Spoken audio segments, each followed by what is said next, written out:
Hello, little readers. Today we're going to read Mr. Croaky Toad, written by Martha Shaffer Campbell.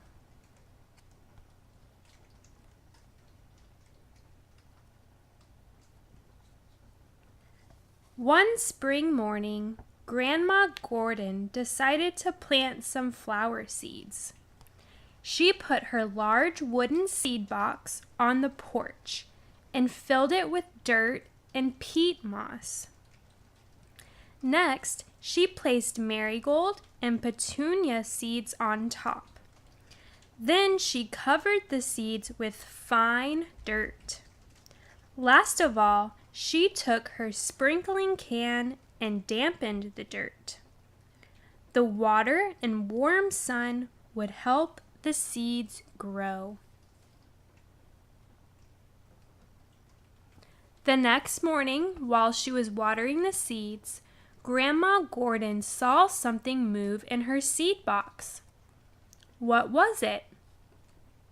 She looked closer and saw something alive. It was dark brown, just like the dirt in the seed box. It had bumpy skin and bulging eyes. It was a toad. Grandma Gordon was surprised.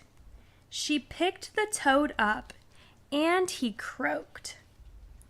"You are sitting on my seeds," she told him. "Find another home, Mr. Croaky Toad." Grandma Gordon put the toad down on the porch. Soon a fly buzzed by Mr. Croaky Toad. Out darted his sticky tongue. He caught the fly and swallowed it. "Well, well," said Grandma Gordon. "You are a good toad. Catch lots of flies today." The next morning and the next, Grandma Gordon found Mr. Croaky Toad back in her seed box. At last she told him, "Mr. Toad, I like you. You may live in my seed box." Mr. Toad only croaked and went back to sleep. Every evening, Mr. Toad would awaken and hop out of the box. Grandma Gordon was always happy to see him. She knew he was going to catch insects for his dinner. First, he would catch a fly or two. Later, he would catch mosquitoes and gnats that flew around the porch at night. Grandma Gordon did not like these insects, so she was very pleased. Mr. Croaky Toad would sit still until an insect flew by. Then his sticky tongue would dart out. Down the insect would go. By morning, he would be full. Grandma Gordon would find him back in her seed box, fast asleep. When she touched him, he barely croaked. One evening, Grandma Gordon's granddaughter, Ella May, spied Mr. Croaky Toad in the flower bed. He croaked loudly when she picked him up. He was hungry and wanted to hunt insects. "Oh, Grandma," cried Ella May, "may I have this toad? I want to take him home and keep him in my room." "No, Ella May," answered Grandma Gordon. "Mr. Croaky Toad is happy here. He likes to catch live insects at night.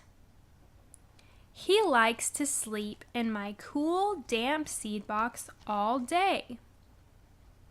He would not be happy in your room."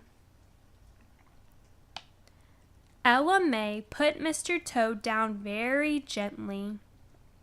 He hopped away with a happy croak.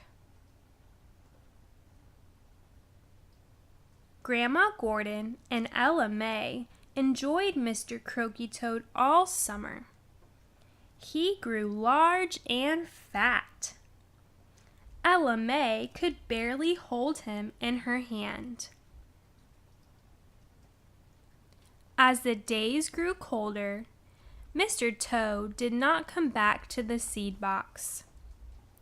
Grandma Gordon and Ella May looked everywhere for him.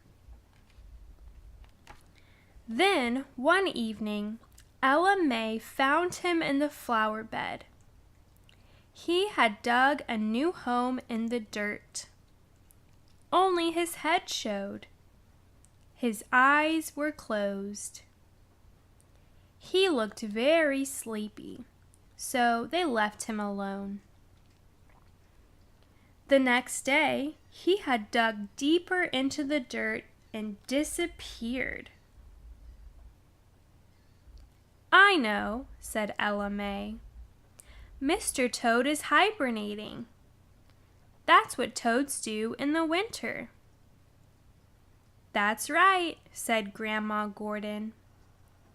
"In the spring, when the earth is warm, Mr. Croaky Toad will wake up. Then we will see our friend again."